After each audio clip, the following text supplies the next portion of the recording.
Sam, have you heard the story about how the Mormon church has $100 billion hedge fund? Yeah, and that it kills caught my eye. Yeah, that's old, right? That's from 2019 or 2020. 2019, exactly. Yeah. And Ben, you are I don't know how to explain it. You are Mormon. You are a member of this great business. You are a patron of the business that we described. First, so far, Ben, have I offended you? Not yet. Okay, great. Let's fix that. Yeah, keep going. So you're saying there's a chance.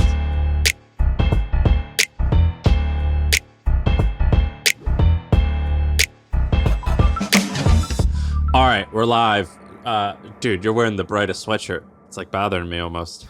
I'm here and I'm ready to shine bright like a diamond, Rihanna style. Oh, diamonds. Actually, red, this kind of looks like Rihanna's halftime outfit a little bit. If I just had the belly bump, I'd be there. Some would say I do. I wouldn't say that. Some would, but I wouldn't. I had to take the shot before you did there. No, I'm not gonna. You're not chubby anymore. You're strong. So you got your shit right, bro.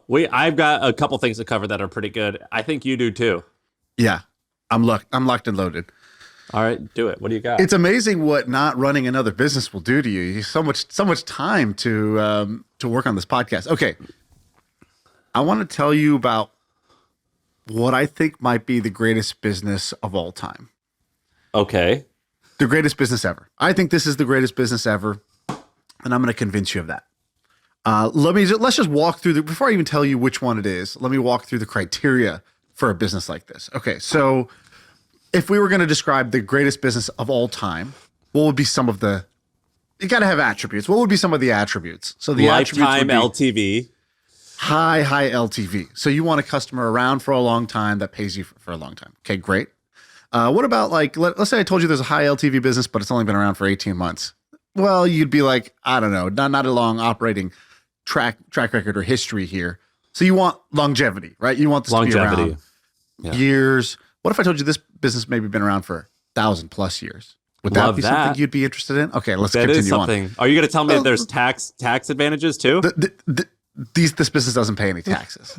Okay, I love this. No taxes. How does that sound? I like that. I like it even better if the government would subsidize it. If that's a thing. But yeah, that sounds great to me. I like that, Kanye. Kanye's mom had to come back out for this one. Okay. Cost structure. What if I told you basically don't employ anybody? Volunteers do all the work, and there are franchisees essentially that pop up to sell your product and just pay you a royalty. Wouldn't that be quite nice? I'd say hallelujah. I love that. What if I told you, you might say, well, what's the balance sheet look like? Okay, you've told me the P&L is fantastic, but what about the balance sheet? Well, what if I told you that these types of companies have, or this product, this business has not just billions of dollars, but often tens of billions or hundreds of billions of dollars in assets on the balance sheet with no liabilities? Wouldn't that be something you'd be interested in? I would be very interested in this. Yes. Okay, I'd pray to God and I would thank that God that gave me this idea. You're a product guy. You love product. It's all about products. Hair products, any type of product. You love it. This is a product beloved by millions, has insane product market fit. People use it daily, weekly. They don't even need an app. They can just use it in their head. It's that good. Even if there's evidence that it's a bad product. If somebody said, hey, there is no proof that this product works, they would not care. They would not care. They would not hear a word of that. They would like it even more, maybe. In fact, it drives them together. What if I told you this product spreads by word of mouth? What if I told you that some people would not only teach their kids, but they would leave their house, go to other people's houses, knock on their door, and tell them about this product? That's how much they believe in this product. What if I told you to help them with their core issues, their morals, their ethics, their community, their self-development? What if I told you that the product is so good, it not just guarantees you a good life today if you use the product, but in your afterlife, when you die, you might go to a nice special place where you'll be happy after you die. That's how good this product is. Eternal LTV. I'm in. What if I told you it touches every part of your life cycle, from when you're a baby to when you're old and dead, how you pay for your funeral and everything in between, your marriage? You give away part of your salary to this company just because you feel like it, and it's a part of everything in between. What if I told you this company not just sold this product, but also had the #1 best-selling book of all time? This sounds like the Crips and Bloods, like a gang, but even better. You're blood in, blood out. I love this. You love real estate. They also own a shit ton of real estate. So tons of real estate. Okay, so let's review. Billions in revenue, tax-free, with basically no customer acquisition cost and super, super high LTV. It's a product that solves a core need, spreads via word of mouth, and the people who use it believe it and use it day to day, week to week, month to month. And they're willing to die for it. They are willing to die for it. People run this business with volunteers and franchisees. It lasts for 1,000 years, has network effects. It sells an information product. There's no manufacturing even involved. It's got the #1 book of all time, and the TAM, the market size, is every human from birth to death. How would that sound? Because religion is the greatest business of all time. And I'm going to tell you why I got excited about this, but how was my rant? That was good. I knew where you were going because I'm born and raised Catholic. I catch what you're stepping in. I'm all about this. You smell what I'm farting. You picked up on that one quick. So I wanted to talk about this because there was this news article that came out, there was like a wave of news about this recently, but actually there was like a whistleblower thing in 2019. And Ben Wilson, you're gonna have to come on to talk about this. Sam, have you heard the story about how the Mormon Church has a $100 billion hedge fund? Yeah, and that it kills caught my eye. Yeah, that's old, right? That's from 2019 or 2020. 2019, exactly. Yeah. And Ben, you are I don't know how to explain it. You are Mormon. You are a member of this great business. You are a patron of the business that we described. First, so far, Ben, have I offended you? Not yet. Okay, great. Let's fix that. Yeah, keep going. So you're saying there's a chance. Second, Ben, can you explain this $100 billion megachurch fund, Mormon church fund, and what your reaction to it was when this news broke in 2019? Yeah, I don't know how deep you want me to get, but the Church of Jesus Christ of Latter-day Saints, popularly known as the Mormon Church, tithes its members. So we all pay 10% of our income to the church. And but not only that, the church also has a number of businesses associated with it. And a lot of this comes from over 100 years ago when essentially the Mormon Church controlled Utah. So it spun off a lot of those businesses. It basically doesn't run businesses anymore. But what it did was create basically a big hedge fund. And because of its association with the church, that hedge fund does not pay taxes and has done really well, and now is worth, as you pointed out, over $100 billion. Yeah. Could the hedge fund be invested in just public equities as well? Yes. Like, can you just do normal? Wow. So basically, here's how the hedge fund works. So, so it owns $40 billion worth of U.S. stocks. So companies like Apple, Microsoft, Facebook, things like that. They can't own stocks that are like Caesars Entertainment or like Starbucks. They don't own that because of the caffeine or whatever. So they select some. But don't they own Coca-Cola? I don't think they. I don't think is that a Coca-Cola. myth? They own Microsoft, Apple, Facebook. They own Tesla. They made $8 million on the GameStop squeeze when that was happening. So that was pretty cool. They also own 2% of all the land in Florida, which is kind of amazing. They basically grew from 40 billion to 100 billion just from 2019 to today. That was from 2012 to 2019. So like in a 7-year period, it kind of doubled there. They also invest in hedge funds. They own $100 million hotel in Maui. They outbid Bill Gates for like $200 million of land in Washington. So land, stocks, hedge funds, this is what they do. And then they've donated $64 million to charity since 1985. So that's kind of where the knock on this comes from, which was the complaint was basically, wow, that's a lot of money. It's just like, why are they homeless when you all got this? That's like and why are we giving 10% of our income when maybe I actually need that money if it's going to this massive stockpile and then that's not being redistributed to this. And then the answer was like, they called it, this is where there's some all-timer lines. I gotta give credit to whoever these people are in the church that are giving these lines out. I mean, to say these with a straight face is amazing. They go, it's a rainy day fund. So this $100 billion fund is a rainy day fund. And actually it did start out like that. That was the initial intent, I believe, like in the 70s or something like that. When it started, it was like, all right, for every $6 we get, we'll put 5 towards, operations and furthering the mission, and we'll put 1 away for the rainy day fund. But then it's still a rainy day. It's just their household now has 100 or 200 or however many hundreds of millions of people it is instead of whatever it was. But there's not that many members. I think there's Ben. How many members? There's like 16 million members or something like that. It's not that ballpark. Yep. Yeah, it's not that many members.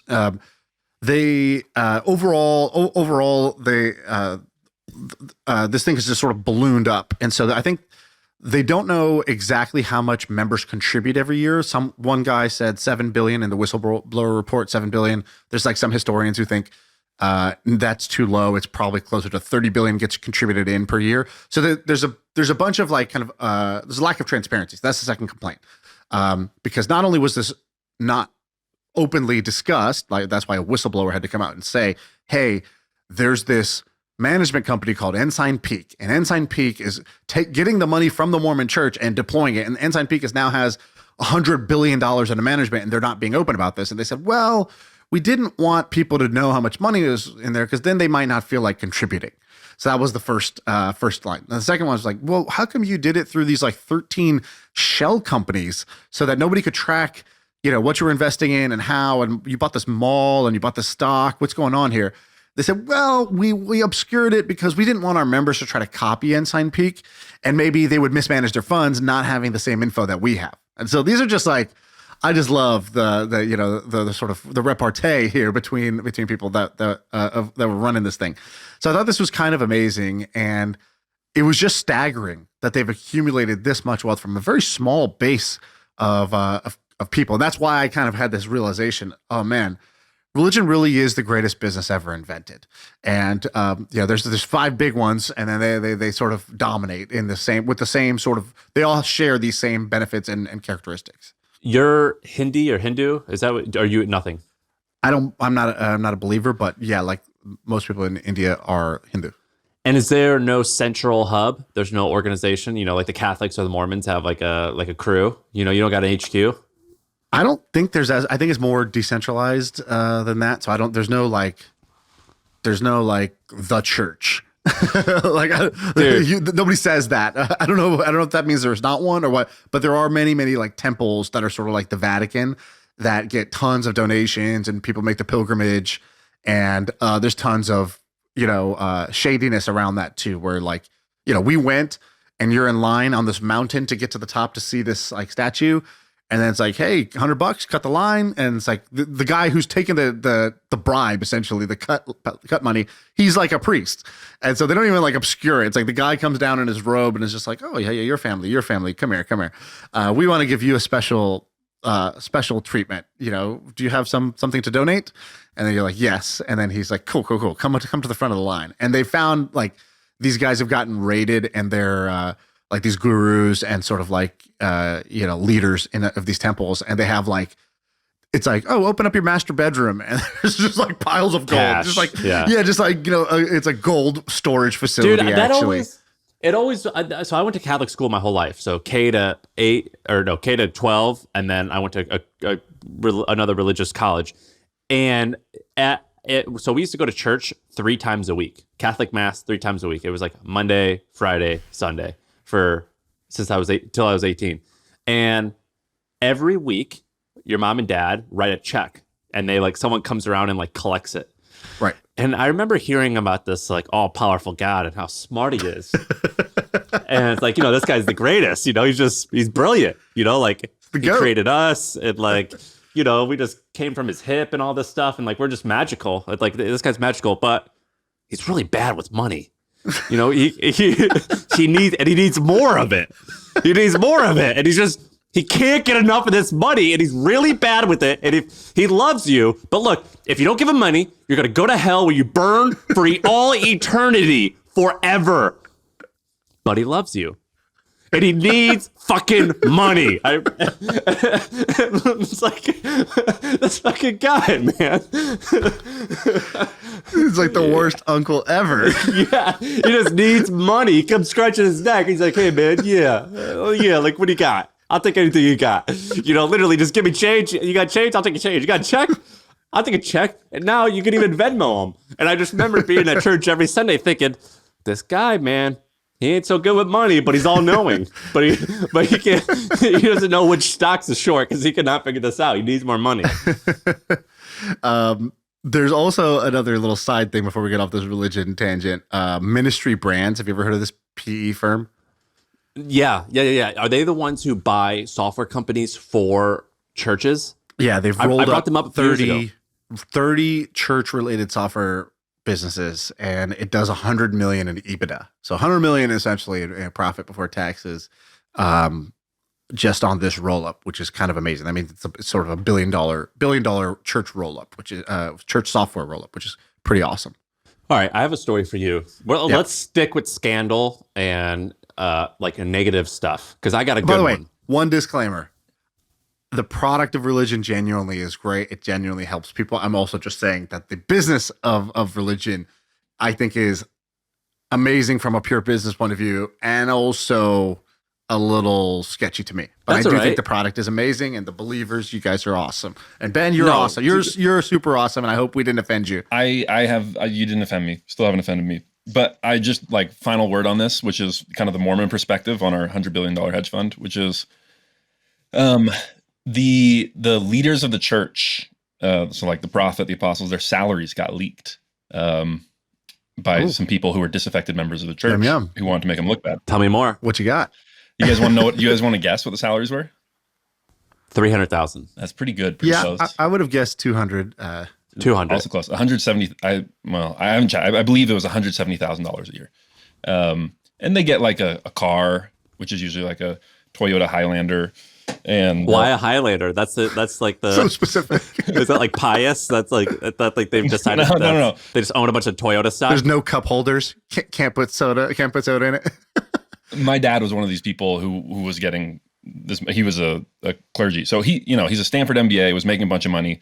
They asked him, "Would you come work for the church?" So he takes like a 90% pay cut and goes and makes this. And he's driving around. This is my point. Toyota Highlander, just like very middle class. And so the point is, no one's getting rich off of this. Even the people who manage the hedge fund kind of get paid below market rates, right? They get paid fine. They get paid well, but less than they would make at other big hedge funds that are doing equally well. That we know of. Because with the Catholic thing, it's a little bit different, right? On the Catholic side, it was like, oh, this whatever bishop took 17 private jet rides last year and that's blah, blah, blah. There was like a bunch of things like that. So maybe in this case it wasn't, or maybe it was more obscured where the benefits come from and not just so obviously on payroll. But I know that with other religions that also have a big balance sheet, also have huge revenues and tax exempt status, the perks were sort of substantial. But this is why it seems like it's a bigger controversy outside of the Mormon church than within it. A lot of people like myself, we hear about it and we're like, well, I wish it was 200 billion, like it doesn't bother us that the church has money. Doubling down on it. Yeah. Take 20% of my income. Yeah. Dude, well, not everybody. I mean, one guy famously was suing them for 5 minutes. He's like, I want all my tithing money back because I was basically under the impression this was going to help people or like expand the church. Did he get it? And that's it an wasn't. interesting So he lawsuit. sued for $5 million, and I don't know if that's been resolved yet. Let me tell you another interesting controversial story. So we talk about software as a service. We've talked about SaaS. We talked about a few other type of as a service products. I want to talk to you about Psy-ops as a service, meaning psychological warfare. So this story, I'm basically my researcher here. He's around here on the Eugenio. He's here on the Riverside, so he might have to pop in if I get something wrong. But I found this article that blew my mind and was totally underplayed and I thought not talked about enough. So I'm going to be recanting a bunch of this story. So nothing here is crazy original, but we found a bunch of articles that we kind of tied together. So basically, this starts in the summer of 2022, and a bunch of journalists from all different newspapers kind of teamed up to write this story. But it basically is they went undercover and they found this company. It's called Team. It's pronounced. I actually don't know how it's pronounced, but it's Jore. So maybe Jorge. I'm gonna call it Team George, like George Masvidal. But we're gonna call it Team George. But it's Team George, and it's this Israeli company that does Psy-ops as a service. And so what that means is you can give them $1 to $10 million, and they'll basically hack stuff for you. And this company, it's based in Israel. They have employees. This isn't like the guy who runs it has a LinkedIn. This isn't like a criminal enterprise necessarily. This is like a legitimate company. And I want to tell you this crazy story. So it starts off, they call themselves a private intelligence agency. They charge anywhere from $50,000 to hack someone's phone, $400,000 to have their services on retainer, $6 million to get involved with an election. $6 million to meddle in an election. This is hilarious that's on the menu. Dude, and the guy gives like these crazy stories. So the guy's name, his name is Tal Hanan. So he's the guy, he's like the CEO, the founder. And he does this like crazy stuff. And so basically their 3-step process is to gather intelligence, construct a narrative, and then deploy maximum impact. All wonderful phrases. And so I'm going to give you an example. So this guy, Tal, he's the head of Team George. He's in Kenya with these journalists who he thinks work for an African government who wants to hire them to do some work. And at the seminar or at the meeting where he's pitching his services, he shows his phone. Tal shows his phone, and he's talking to a person who's supposed to be an African government consultant or something like that. And he goes, here, look, check this out. I just sent your mom a few messages from your Telegram account. And the guy's like, what? He goes, yeah, here's my phone. Look, I'm logged into your Telegram account. I hacked you already. And so they do these crazy things where they offer these ridiculous services. So they have this tool called a profiler, which is it can create all these different fake social media accounts. And so what they'll do is they'll figure out what story they want to like who they want to hurt, what story they want to construct, and then they use these fake social media profiles to make it really popular. And they have something like, I think it was like 39,000 of these profiles out there. And so here's like a handful of crazy stories. So here's a couple examples. So the team claimed to have a sex toy delivered via Amazon to the home of a politician with the aim of giving his wife the false impression that he was having an affair. Thank you, my love. It was a wonderful night waiting for you whenever you come back. Read a note inside the box. The wife received the package. And then the Team George, they sent a film crew to film this, and they found the politician sleeping in his office for the next 2 days. And they found out who the sender was. It was this woman named Shannon, and I think she's one of their fake avatars. And they found out who she was, and she's active on Twitter and on Facebook and has a Gmail account and WhatsApp account. But I don't believe this woman's real.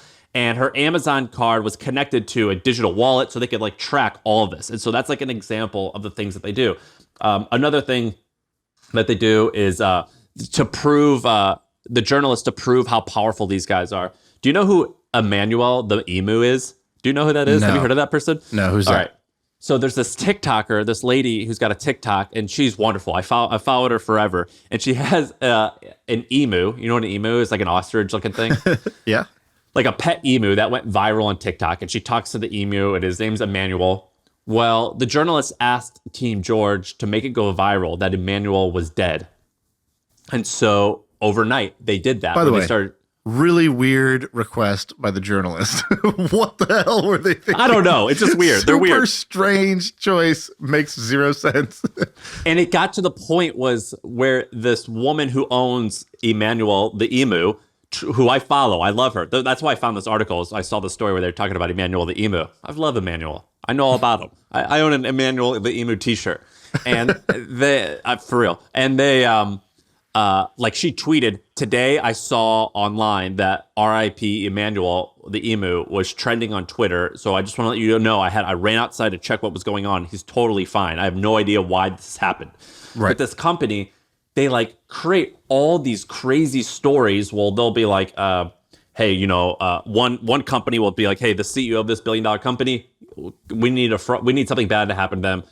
Find some dirt in their past. And what they'll do is they'll hack into a person's Gmail or Google Drive. Using that, they'll find passwords to all these other things, and they'll create these crazy stories. Then they'll use their network of 20 or 30 or 50,000 fake social media profiles to share all this stuff. And then they'll also bribe some journalists or create fake blogs where they'll write these stories, and then the avatars or social media profiles share that stuff. Crazy fascinating. And I read this article and it blew my mind. It absolutely blew my mind. Yeah, this is really, really wild. And Psy-ops, I thought was like when you use like the social media thing or articles to influence somebody's beliefs. not just like, but like hacking their phone is sort of different. So it's interesting that they do both. I have a couple quick reactions. Number one, prices seem really low. I feel like Prices seem low. Yeah, Team George, triple your prices. This is small boy stuff for what you're the value you're providing. I mean, it's only $6 million to meddle in an election. That's it. Like, I've taken shits bigger than that. Come on, what's going on here? So I don't really understand their pricing. $50,000 to hack into a phone. You know how much chaos you can cause by hacking into someone's phone? That seems wild. So I think that's crazy. Good find that this business exists. That's my second reaction. And my third is this kind of lines up. I feel like this is a thing on social media that you sound like a conspiracy theorist if you bring it up, but it's clearly going to happen. It clearly happens, and it makes total sense that this would happen. I also know that this happens in the like non-election, this is basically also done for influencer marketing, right? Like what?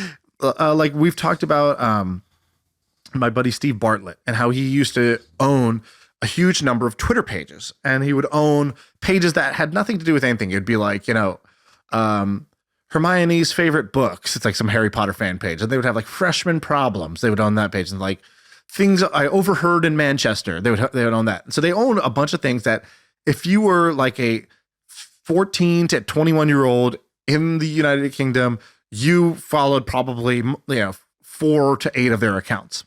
And so what they would do was when we wanted our app to go to grow, and our goal was to go get a bunch of downloads for cheap, we worked with him, and I was like, all right, Steve, what can we do to grow this thing? He's like, well, we can use my network. And I was like, great. So just say, hey, this is a great app. Download it.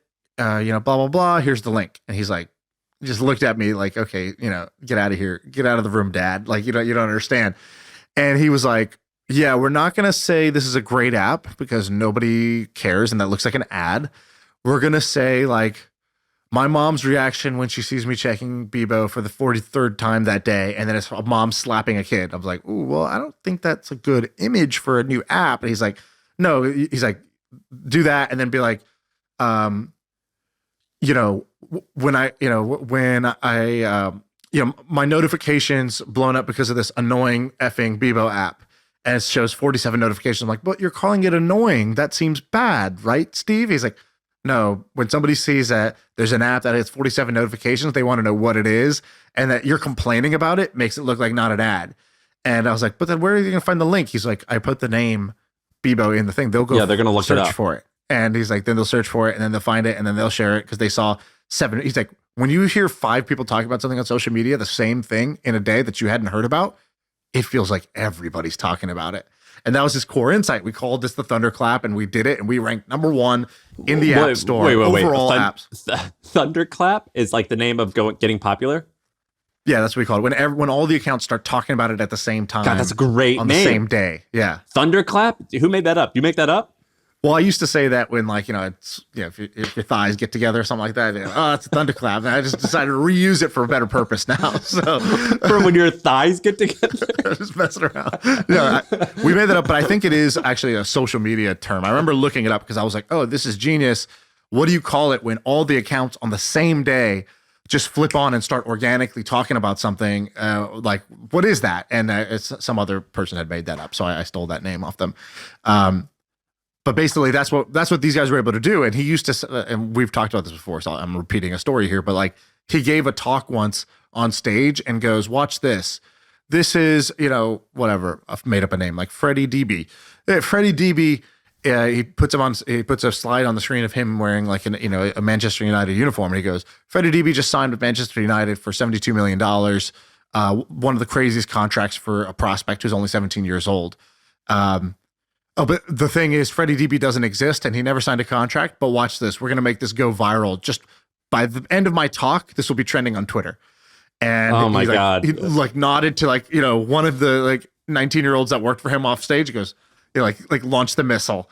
And that's exactly what they did by the end of the thing. It was trending real, sort of like ESPN type news sites started picking it up. Like, Freddie DB signs for $72 million because they're all trying to find information on it, but they just publish first because they don't want to be late to the news. And it just showed how much influence you could have. And so this happens, I think, from a commercial for like, just in the business world, plus in this case for like, political power shit. That's wild. What a badass presentation. Steve, I know, right? That's a really good presentation. I mean, that's like all time. Swagger, like the Swagger knob is broken. It's just stuck on 12. There's nothing you could do. We've tried to take him into the shop. The Hustle, we now are read by about 3 million people a day. So we're not a big deal. And we're definitely not like influential enough that one of these companies would be like, let's get that company to influence the masses. But, and like, same with this podcast. Like, we're not a big enough deal where we're a target where someone's going to, or at least I don't think so, where someone's going to be like, I'm going to trick them into saying this because then they're going to like actually have influence over the outcome of whatever we want. We'll make your analytics guy say, what happened today? But that's it. He's not, nothing's going crazy. Yeah, like it might be a little bit of note on like your spreadsheet for that day, but that's at best, that's it. And, but like, I would see a little bit of this like fake news stuff, because I would do little tests where I would create like, so my parents do this all the time. They'll look up a celebrity and they'll say, oh, Nick Cannon, only worth $8 million? He's not even a big deal. And I'm like, you guys, like, and like they wouldn't even like click the article sometimes. They just see like the paragraph text. And I'm like, or they'll be like, the other day, today or this past weekend, I was with my father-in-law and he's like, oh, look, if you Google it, it says the worst way to sleep is on your belly. And it's like, because we were talking about the sleeping one on your box back. answer. Yeah. Yeah. I'm like, you guys realize like anyone can write these articles and I can make them show up. And so I used to write these articles about net worth. So like Ross Ulbright, the Silk Road guy, I would write an article about his net worth. I would just fucking make it up. I'd have no idea what it is. I would just make it up. And I would track my analytics and people would start linking to it and I would start getting traffic. And that happened a lot of times. Or there'd be times where I made errors in articles and I noticed I would see that same error on a few other people's websites and you start seeing, wow, this is how it starts. Like these little things, This is how it starts. And so this whole fake news conspiracy, it's one of the few things where I'm like, no, there's actually truth to that. Like, and I have very small examples of that. But if you're like a much bigger deal, you can find lots of bigger examples of that. It's actually, this whole fake news thing it is 100% real. And so this story is definitely proof of that. Dude, as soon as you see how the sausage is made in any industry, it just really ruins it for you. I remember when we were doing our restaurant startup, we were like, dude, we don't know anything about restaurants. Like, how does a restaurant even work? Like, this is like, what are we doing? And we had learned a little bit about sushi because we did a sushi restaurant. But I was like, Dan, who's our business partner, was like, my buddy. Raw fish seems like the best platform to learn. By the way, yeah, like, exactly, exactly. My favorite sport, Russian roulette. Yeah. So we were like, Dan, go work at Noodles and Company and go learn their like process stuff. And he's like, all right. So this Duke graduate goes, applies for a job at Noodles and Company. They're like, wow, son, you interned at Goldman Sachs and now you're here? He's like, yep, it's always been a dream to be on the back line. And they whatever. And so he used to bring home Noodles and Company every night. And we were like, dude, what's so he's like, bro, the way they make this, he's like, the amount of salt in this. And he had this guy who barely spoke English that worked back in like a line cook with him. And Dan was like eating the tomato soup. And because he's like, I don't want to get like super fat. Well, I mean, I guess I'll just have the soup.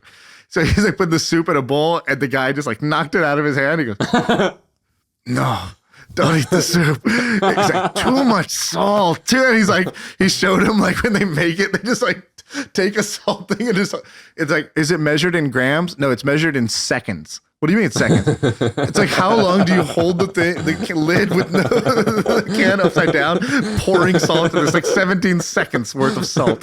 And so he used to tell us like, dude, don't eat this shit. And that's how I feel about everything. Like when we sold the Milk Road to Mike and Kendall, these guys they come from an affiliate marketing background. And so what they do is they make websites that are like news or blog sites that rank at the top of Google. And they're the authoritative What's an example? Like they were doing it for gold, buying gold online. And so they were like, should I buy gold or the price of gold over time? Or should I buy gold coins or bars? And so whatever question you would ask, they wanted to be the number one result. The other guy did it for sports betting. So it would be like, is it legal to gamble in this state? Or like, what's the best place? What's the best place or what's the safest place to do X?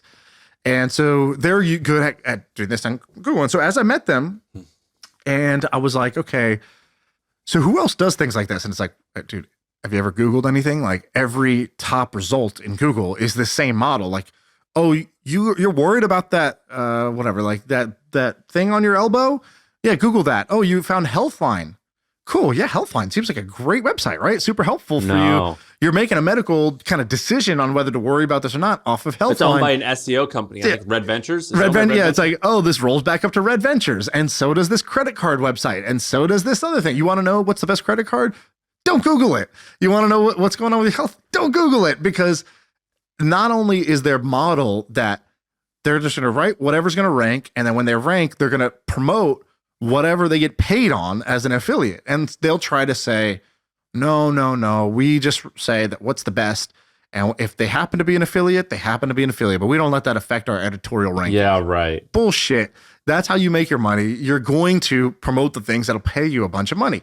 And so, dude, we used to have like a TV in our office, which the person who had the most page views that day, like things like that. So it's like, what does that make the writer's room do? Oh, you better turn your page views. Yeah, exactly. Get more page views. Like, I don't think it's a dirty thing. Like, I don't think there's a malicious intent. It's just a natural incentive is all I'm saying, which is that if your natural incentive is that one company does not offer you an affiliate deal and the other one does, you're probably not going to put the one that doesn't give you the affiliate deal as the number one best choice. You might put it as number 4, right? And so the editorial thing has been slightly smudged with that.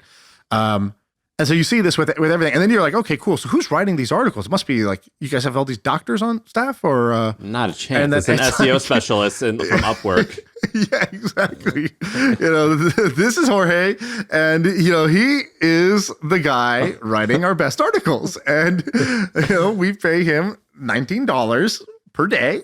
I'm just making all these numbers up, but like you get the idea. This is like, it's basically. What ranks in Google is somebody who understands how to rank in Google, which is not the same thing as the person who has the right answer. And once you see how the content gets made, once you see how the tomato soup gets made at Noodles and Company, you become very suspicious or skeptical of things, which has pros and cons, I would say. All right. Well, sorry everyone. So what do you got? Next topic. What else do you want to shit on? Okay, let's do a quick one, and then I have another one. I put this thing in here, the work smarter, not harder hack. I sent that to you. You said this. Okay, this is amazing. Explain what this is. So, no, you explain. Well, we just need to lighten the mood. Just do something fun here. I sent this to the group chat because I thought it was hilarious. This was really funny. A guy at Barstool, basically, is a guy who works at Barstool. Barstool retweeted this, but this kind of an ad. So there's a tweet. We'll play it in the YouTube video if you see it. But like basically, there's a guy who goes out to like a party, and he just looks like he's wearing no shirt. He's just like in Miami somewhere. It looks like, and it looks like he's live streaming. And so he goes up to this girl, and she's like, "No way, 50,000 people are watching this! Oh my god!" And then he's like, "Yeah, what's up, guys?"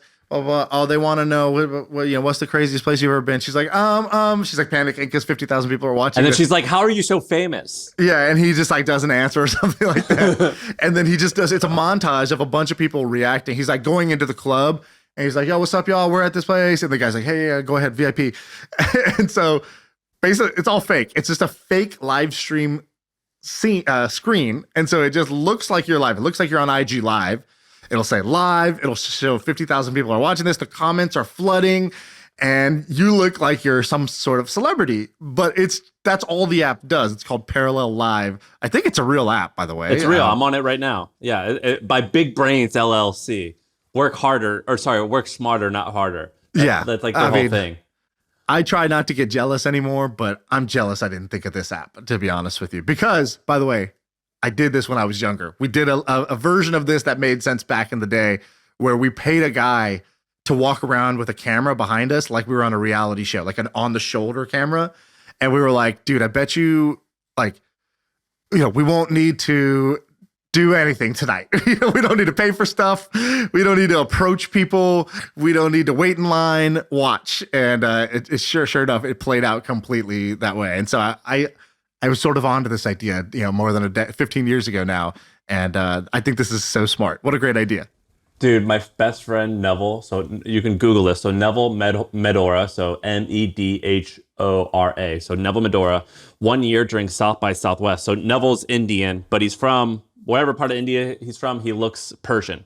So one year he he wore like these stereotypical things that you see in the Middle East of where it's like a white, like what do they call that? A white gown with like a burqa, head, yeah. yeah, with like a head cap thing. And he basically he's like, I'm gonna look like a Middle Eastern prince. Like that's my goal tonight. And his other friend, I think it was Noah and a few other guys, wore black suits. And he said they walked around in the evening on South by Southwest, and he goes, we got in everywhere. They thought I was from the Middle East, and I had like I was this king or prince, and I had people coming up to me constantly, and like his friend Noah would like whisper in a girl's ear like, hey, this man wants to speak to you. And they like kept up this shtick going for a while, and if you Google it, you'll be able to find it. But dude, these types of pranks are my favorite.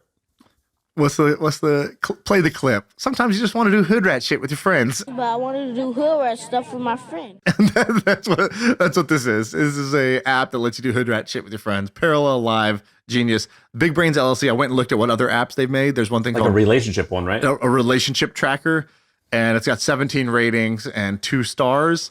This is, you can almost see the development of an entrepreneur. Go to their app store, and it's like starts with like productivity app, to-do list, bus tracker to be more efficient.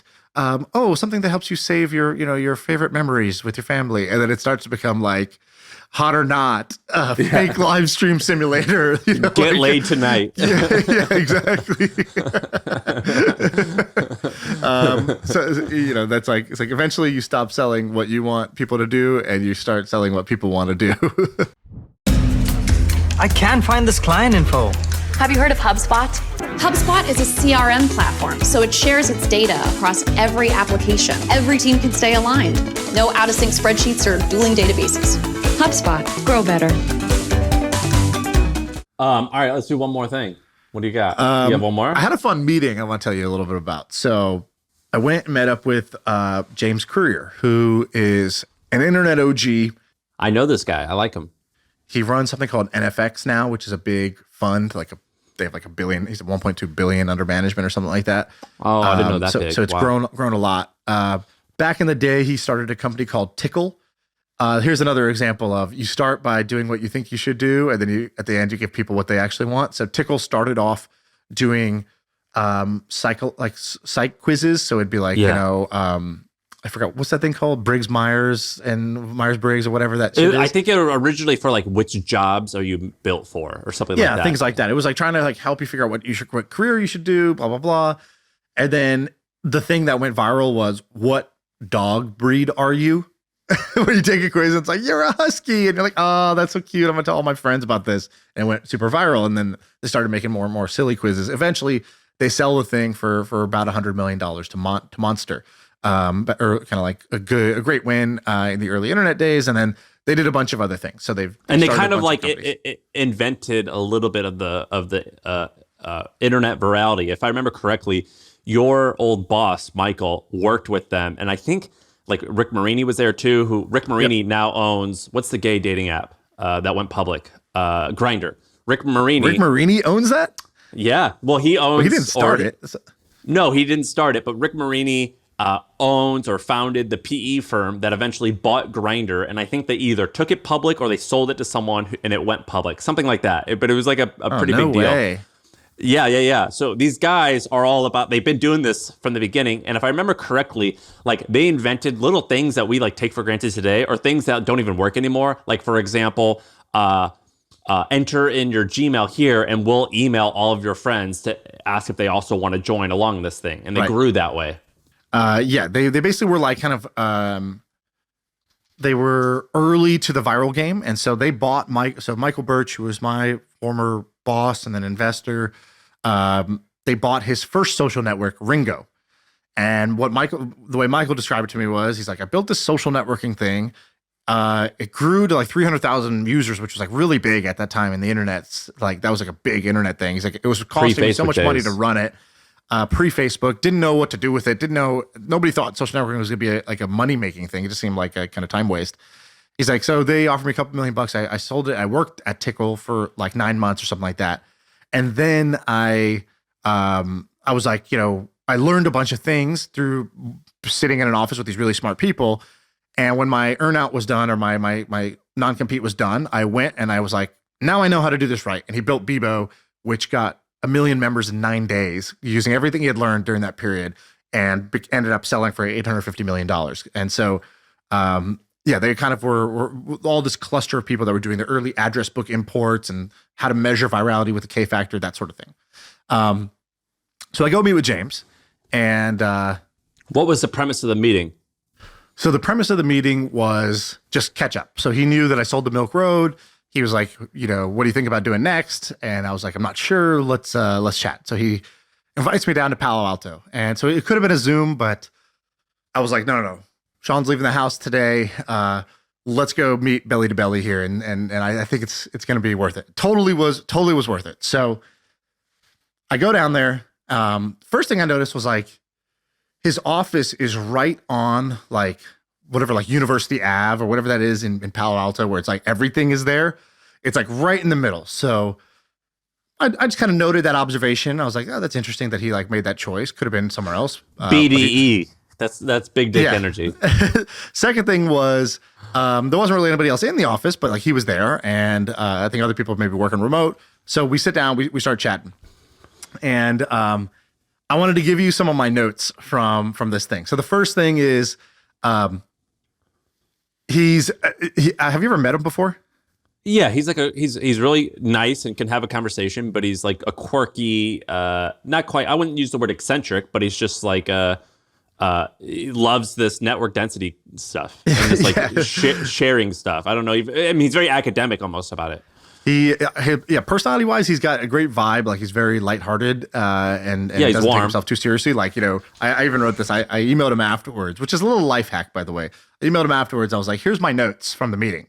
People don't usually do that. They don't even take notes, but like if they do, they keep it to themselves. But if you actually send the person the notes, they really appreciate it. And it's almost like it's a double meeting. And they'll edit. They'll edit. And so he sent me like a revision of one thing. So here's my, can I read you my takeaways from the meeting? I go, here's my notes. 5 big takeaways. I like your lifestyle. So I learned something. What a great compliment too, by the way. Yeah, I go, I like your lifestyle. I like how you use your financial freedom. So he said he spends 4 months a year with his kids. So like just 4 months out of the year, he's with his kids. They travel, they do different stuff. And he's like, dude, that's the max your kids will want to be around you. He's like, I have teenage kids. Like I'm pushing the boundary of like how much I can max 4 out months in one turn, like summertime per year. Yeah. No. Like spread out. Okay. Probably a couple in the summer and then whatever, the rest. He's writing a TV show for fun right now. And I was like that. Want to do things like that. I think that's dope that you have a life that lets you do that. Noted. Because he's 55, I think, and I'm 35. And so, I'm basically looking at like, I'm always hunting for blueprints. Like who's got a dope lifestyle, and not their whole blueprint, but like part of their, I want to cherry pick. It's like Costco. I want to go around and sample different people and then be like, ooh, I like that. I like the way that Sam has his ranch and how he does things. And I like your home gym, for example. I went to your place in Austin. Your home gym was awesome.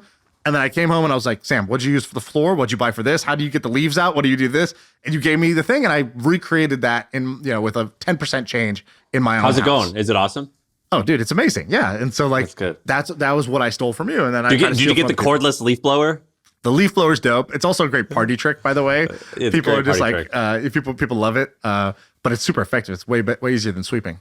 So anyways, I was like, I like your lifestyle for these reasons. I told him a bunch of stuff. Then I go, the second good thing he told me, he goes, I think I could say this. Let me try to say this without causing any ruffling any feathers here. So he's like, where do you want to land in the status game? So he's like, okay, so he draws this like line on the board. He goes, on one side of the spectrum, you have like, let's say Gary V, or like 500 startups, or like, he's like, think about like people who go for like a mass market, like Tony Robbins. They try to reach like a mass market type of individual with their content.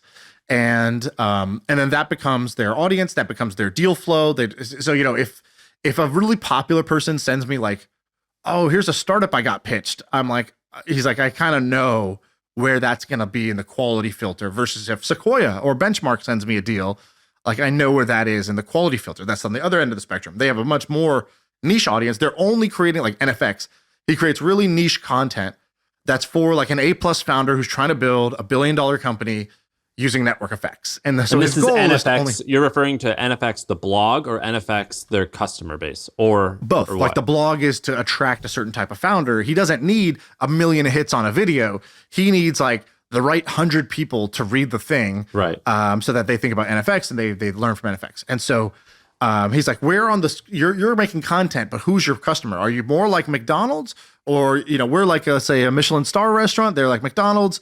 We're not going to get the volume that they get, but they're not going to get the quality of clientele we get. So he's like, today MFM, he's like, is in the middle here. He's like, and my advice to you is don't slide down that way. He's like, because today I like you guys and I tell people to listen to you guys because you're like, you keep it real when it comes to entrepreneurship. Like A, you guys are real entrepreneurs. You've done it before. B, you just tell it like it is. C, you don't talk about the most like complex subjects. You like simple businesses and more achievable business models for most people, but you're not yelling at them to hustle harder. You're not just hustle porn. That's just saying like, bro, you need to grind and like you need to do whatever. And then We're you're not also motivational because we try to be motivational. and we're not promoting paths that are like drop shipping and flipping things on eBay or whatever. Like there's a business class there. Nor are we saying like enterprise SaaS isn't like the main thing we talk about either. So it's like we're somewhere in the middle. He's like, I think you should stay in the middle because it'll be tempting to slide there to get more views, but I don't think that's what you're going to want in the end, because that will be the network you create. Those will be the deals you get. Those will be the people who like you. Those will be the people you meet. And so your content will define which network you're a part of. Today you're here. You can kind of go either way. You should either stay there, move up market, but like he's like, my advice to you is don't slide down market there. So I thought that was interesting. Nobody really talked about that. And there's also like, I had gone through this exercise recently where it was like defining kind of like your brand, like who do you talk to, who's your customer, and who do you like to create content for. And initially the thing I thought about was like, usually it's like, I'm all about entrepreneurship. I'm all about starting your own business, and that's what I did, and that's what I like. But there's many different flavors of that. There's like tech startups, like more like YC. There's stuff like starting an agency. There's different stuff in between. And then there's some people who are like, they cater to a market of people that are like kind of like entrepreneurs only. So it's like, quit your 9-to-5 job. Don't be a slave to the cubicle. Get out there and be your own boss type of messaging. And I'm like, I don't feel like the people who listen to us are mostly in that category. Like, I think the people who talk to us often are like second-time founders. They're people who they own small businesses, or they're actually planning to take shots, and they're not like, they already have made the decision of like, I'm not gonna like struggle in this 9-to-5. I don't think it's a Dairy Queen worker that's our main like kind of person who listens. So it was just like interesting to hear that. Okay, here's the last thing that I think is two last things. One, partnership advice. So him and his buddy Stan have been partners for I think like 20 years now. Yeah, forever. And I had talked to Stan before I met James, and I asked him, I go, hey, I want to have a business partnership that's like yours, like a business marriage, not just a partnership. Like your thing is like multi-decades, there's no end in sight, and it's been great. And you guys have had multiple successes with the same people. What's the secret? And normally when you ask somebody this, like the odds of them actually saying something insightful are very, very low. But you can tell like how good they are, that off the cuff, he's like, there's 4 things you need to know. Oh my God. I love these people. He tells me the 4 things, and I'm like, whoa, what are these 4 things? And so here's what he told me. He goes, most relationships are, both sides are focused on what they're getting out of it. He goes, the first thing, if you want this to work, is you make it a giving contest. I go, giving contest? He goes, yeah. He goes, when we sold our first company, James owned 90% of it or something like that, 80, 90%. And Stan owned like 10% or 20%. And right before the deal closed, James like evened up the thing. And he was like, really? What? He's like, no, you don't need to do that. Because James had, I think, some financial success right before that or something. And so he's like, no, that's not right. And James was like, no, this is right. And he's like, in a moment where everybody would have been selfish, he had every right to just keep the deal exactly as is. I'm more of a gift basket type of guy. You know what I mean? And I've kind of done it both ways. It's not about like, you don't have to just make everything 50-50. I don't think that's the right answer, but I think making sure everybody's taken care of is an important thing. When we sold Bebo the first time, or when I sold Bebo to Twitch, I owned double the equity that my co-founder Furkan owned. And so on paper, I should have got double what he got. And as we were getting close to the deal, I told him, I said, hey, we're going to get the same. Like whatever that total pool is, we're just going to split that 50-50 of what we get out of between me and you, because, that's what felt right to me. And, I was like, I think this is the right move. Was this before Furkan was this before App 11 sold? No, they had sold by then, actually. So wow. And so for those who don't know, Shaan's partner helped found App 11, which varies in market cap between 20, 40, and $50 billion. It's like a huge thing. And so you still, he had that's probably a home run for him financially, the App 11. Yeah. I mean, the App 11 thing is way bigger for him than our deal was. And we knew like he was going to be wealthy from that. So, it wasn't, I don't know. Like I just felt it was the right thing to do. And it wasn't like, dude, I'm going to make it so that we're even. That's not really the mentality. It was, the original deal was not fair. And so I just wanted to correct it. Like when he joined the company, he had like 0.5% of equity or something like that. And so I had already upped him once, upped him twice, I'd been upping him without him asking anyways, just because I was like, this first deal was wrong. So now I just try to cut the right deal up front so you don't have to do that anymore. But like the point is like you try to do what is actually right. So anyways, so that was the first lesson from Stan was like, he's like, I never feel like, he's like, I basically feel like we are both trying to give more. And it's not about equity only. Like it's like effort. Like he's going to do something. I want to do more. He's going to, try to like, make some sacrifice. I want to sacrifice the same amount or more. Let's turn it into a giving contest. That was lesson 1. He goes, lesson 2, when you disagree or you fight, which is going to happen a lot, and you have to decide which way to go. Do we go my way or do we go your way? Don't use logic. Use the sleep test. So he's like, I ask, who cares? Who is more emotionally invested in this decision? Because if we go with my way, but you are more emotionally invested, you're not going to be able to sleep at night. And if I turn out to be wrong, it's going to really hurt you. If I'm a little less emotionally invested in this, let's go your way. And we agree that we'll just, we'll pivot if we need to, later. And he's like, when it's really like just a deadlock, that's how we resolve the deadlock is who's not going to be able to sleep at night. Yeah. About this thing. And when you have that attitude, both sides end up trying to compromise versus trying to get their way. 3, he goes, I think in 20-year increments. So if I'm going to work with this person for 20 years, what decision would I make today that's going to be the best in a 20-year time period versus how most people operate is they just make a decision today about what's good today. And then the future consequences may not be that good, but they're thinking short term. Whereas if we plan for this to be long term, we're going to make different decisions today to set ourselves up for long-term success. So that's number 3. He goes, number 4, the last thing I asked him, I go, okay, that's the partnership. Stan, why are you great? Why is Zuck recruiting it? Because he ended up getting recruited by Mark Zuckerberg to go run. I know this guy. Facebook Messenger. And didn't he go and actually do that? He went and did it. And they had been trying to recruit him for like years, like 7 to 10 years. And finally he said yes. And I go, I asked him 2 questions. I go, what makes you great and what makes Zuck great? And he goes, I'm not that talented, but here's my thing. He goes, I don't have the same bias as most people. I don't have to be right. And I go, what do you mean? He goes, when I look at data, everybody else I find they look at data and they have a story in their head they want to be true. And then they look at data and try to find, they keep searching through data until they find something that supports their story. He goes, I look at data and I ask a simple question. What story is this telling me? And he goes, I just keep doing that and I just make better decisions because I do that. Because that's my approach to how I actually read data. That's why I can have more business success than most And what about people. Zuck? On the Zuck side, I go, what makes Zuck great? He said, he didn't want to say the obvious things. He's brilliant, hardworking. Like that would be a pretty blah answer. Again, that's how you know the quality of the person. They just skip over the blah answer. They give you what you want. They give you a little candy. So here's the candy. He goes, I was sitting with Zuck when he decided to buy WhatsApp. And everybody said it was way too expensive. They bought it for $19 billion. And WhatsApp wasn't producing any revenue or not much revenue. What's that worth now, you think? I don't even know. Hard to say. I don't know. A lot more, though? I think more, yeah. Okay. Like the Instagram one, definitely. They bought it for $1 billion. It's probably worth 100 now. WhatsApp probably double that. Sorry, but WhatsApp's probably also $100 billion franchise. So he was trying to decide to do it. And he goes, you know what's great about you, Mark?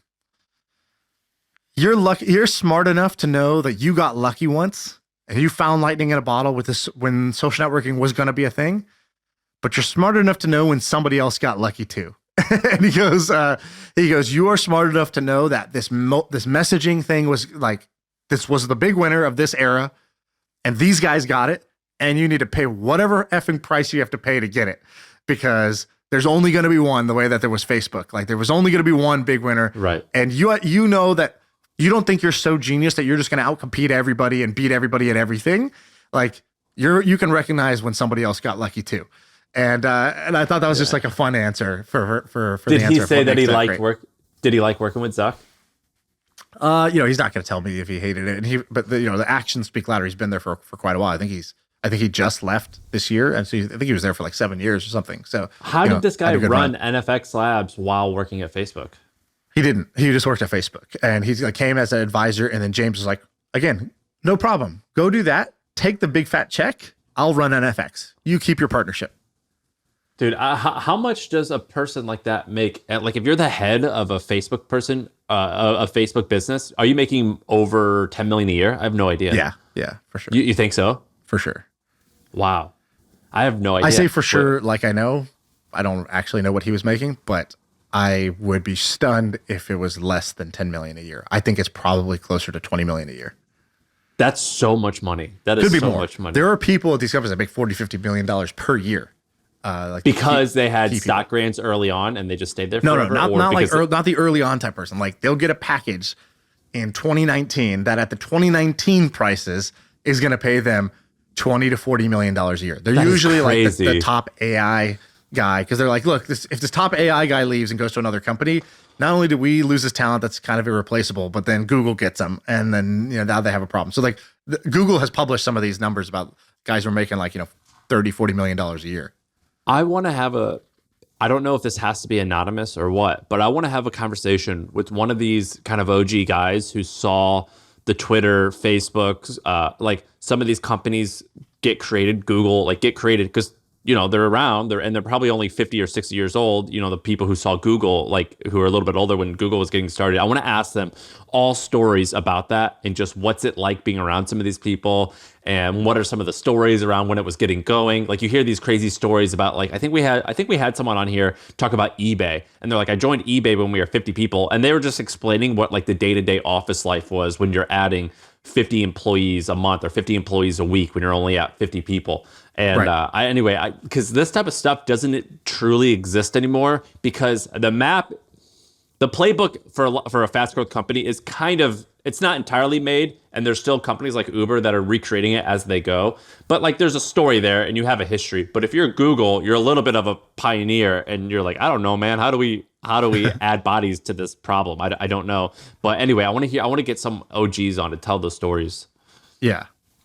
That would be awesome. I've been lucky to hear a couple, like the guy who was my boss at Twitch essentially was semi early at Google. So he would be like, Larry says this, and he's talking about Larry Page, like from Google. And so like, he didn't do it often, but like he would say these little things, and I would like ask him a million questions about it. Dude, so when my wife Sarah worked at Facebook from 2000 and I forget exactly, maybe 13 to 16.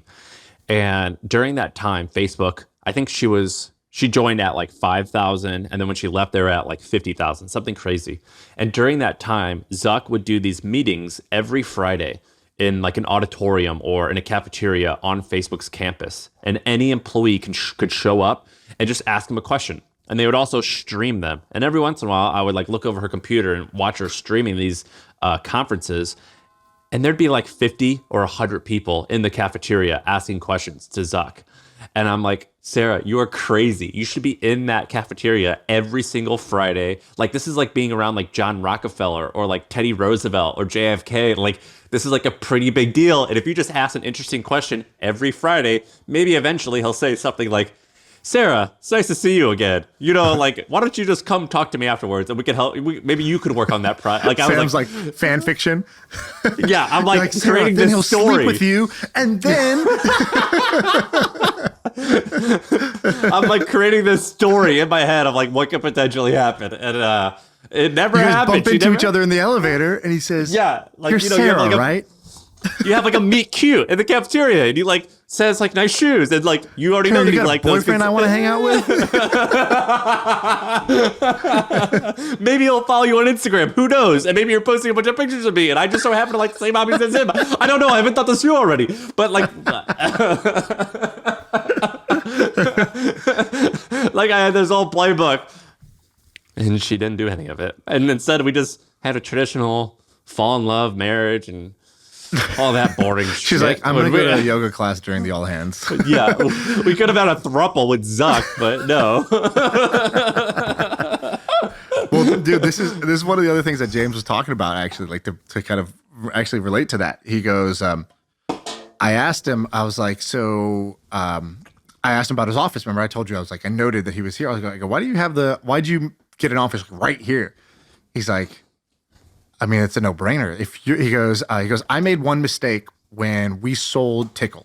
He drew a diagram. He drew a circle. He goes, Diagram guy, I like this. "Oh, dude, if I'm going to meet you in person, we're going to be on the whiteboard. Like, you know, Yeah. that's what's going to happen." Yeah, it's going down. Yeah, it's going down. You know, I'm a lady in the streets and a freak on the whiteboard. So, you know, like, I'm going to the whiteboard. And so he draws a circle. And he's like, yeah, let's say that he's like, the white hot center of Silicon Valley was like, let's say Sequoia, Benchmark, these people, these founders. At that time, Facebook was just getting started. Facebook was like the hot center of like where all the action was happening, Google. And he goes, and then like, you know, one ring out from that, you know, we were kind of like adjacent. Like we knew a lot of those people. Like I helped, you know, I advised some people to take jobs there. You know, I had a job offer there. He's like, I didn't take it because I maybe had a little too much ego. I thought I was an entrepreneur. Probably should have just joined Facebook. It would have been great. He's like, yeah, but we were like one hop away. We were like one ring away in this like circle. He goes, what we should have done is realize that Silicon Valley is a network. And in a network, like all the value, like a lot of the value concentrates at the core. Like the closer you are to the center of the network, the more value you get. Physically, in many cases as well. Literally physically, which is like, he's like, the further you go out, the more you're on your own island. He goes, we decided to go start our own thing, our own lab, self-funded, doing our own startups with new people and like, you know, doing our own thing. And it felt so entrepreneurial to go out on our own terms and build our own island. He goes, I could see you making this mistake too. He goes, I wish somebody had explained this to me at the time. He goes, and you see this all the time, you know, he goes, I can't believe tech people are moving out of the Bay Area to go live in Austin or, you know, Florida or these places. You're going to save 13% on your taxes, but make 10 times less money. Like, you know, that's the trade that they're making. They just don't realize I totally it yet. buy that. And he goes, when we did this, he goes, when we moved out, you know, when we decided to go off and kind of do our own thing, not physically, not geographically, but just like, you know, philosophically, all of a sudden, he goes, I had a meeting scheduled with the Uber founders because, you know, they were in our network. And our friend was like, you should meet with the Uber guys. Travis is doing something cool. And had the meeting scheduled, but I was so focused. Oh, I'm doing my thing here, and I got busy, and I just canceled the meeting. Didn't take the meeting. Missed Uber. Would have definitely invested in it at that time, just because it was in the network as our friends. Put a small check in, you know, no big deal. But I was so focused on building my own little island, I stopped paying into the network. He goes, you know, similarly, I could have took a job at Facebook at that time, been like, you know, one of the earliest people at Facebook. I kind of knew Facebook was going to be a big deal. But again, had my own thoughts about what I wanted to do. So I went the other way and made things harder for myself rather than easier. He goes, you could see what, like the value of the network. He goes, when Facebook started getting popular, Facebook started in Boston. And he goes, Zuck was smart. And Peter Thiel told him the right thing, which is get your ass to Silicon Valley as fast as possible. Because the startup that builds this in Silicon Valley is going to have a better shot, better high expected value than one that tries to do this on their own in a new talent network, you know, at a new funding network outside of Silicon Valley. And I was asking about YC. I go, well, didn't kind of YC do their own thing? He goes, no, I have the opposite view of YC. YC is fully a network. And he goes, Paul Graham did the first one in Boston and immediately moved to Silicon Valley because he had figured out, oh shit, this is the blueprint for investing in early stage startups that's going to work. Whoever does this in Silicon Valley is going to be the winner. And he goes, guess what? They moved to Silicon Valley right away. As soon as their first batch was done, Paul, his 2 little kids, they just drop everything, pick up and move. Like, he's like, it wasn't convenient for them. He's like, I know the architect that was building their house, and they had to get there quickly, and they just rushed it, moved in to start their second batch in Silicon Valley, because they look at all the other accelerators that copied their exact blueprint. All the Techstars is the Like one in Denver, Boulder, every other yeah. city, and they've had like a couple unicorns. Paul has had 100, and it's like the difference is like a more than a 10x difference in outcome just by being in the center of the network. And he goes, and I was thinking about that. I was like, there's a physical location part of that. Then there's like staying in touch with people. So like me doing that meeting with James was great because like, yeah, this guy's in my network, but I was just sitting in the burbs over here, doing my own thing, creating my own content. I Wait, wasn't do you like not meeting feel with like anyone. a Silicon Valley guy because you're just Dude, I don't 40 no, I minutes don't- outside? I haven't been going to anything. Like, I don't meet with anybody. I don't go to anything. It's like dumb. And then this brought my awareness to like, wow, I'm silly for not taking advantage of the network the hard network that I've built over 10, 12 years. That's crazy that I'm not taking advantage of that. And then so I asked him, I was like, what do you think? I was like, how do you actually take advantage of the network besides physically being there? I believe the physical thing. And I've always said this, like, proximity is power. The closer you can be to the people you like and the people you want to be like and the people you want to be around, like literally physically, the closer you can be, the better. And I go, why does that work? And he goes, what you should do is that you want to build something that brings value not only to you, but also to those people around you.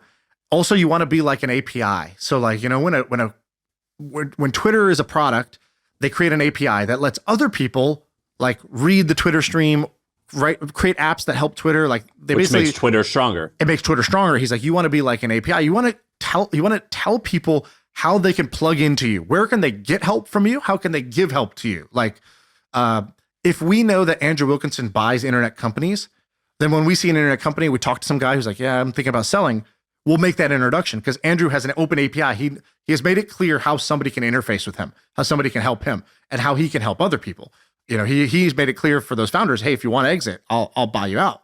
And so he's like, that's why Silicon Valley is great, because you can invest in other people's stuff. You can join them. You can partner with them. You can work for them. You can send them talent. You can do a podcast exchange. You can share ideas about growth with each other. You can share knowledge about a term sheet with each. He's like, that's why Silicon Valley works, is because the network is super dense and people share a ton within that. And so you get all these extra benefits that you don't really plan for that are sort of serendipitous when you're in there. And I thought like, this is all obvious. Like I kind of nodded my head, but it brought my awareness to It's not that obvious. a lot of people don't take advantage of this stuff. And even me, who knows this stuff and still lives in Silicon Valley, I wasn't maxing that out. And I'm going to make a sort of like turn that knob a little bit and do that better. If I could, I only live where I live now for family reasons. But if my family were willing to live in California, I would be in Palo Alto, not San Francisco actually, but I would be now in the peninsula in a heartbeat.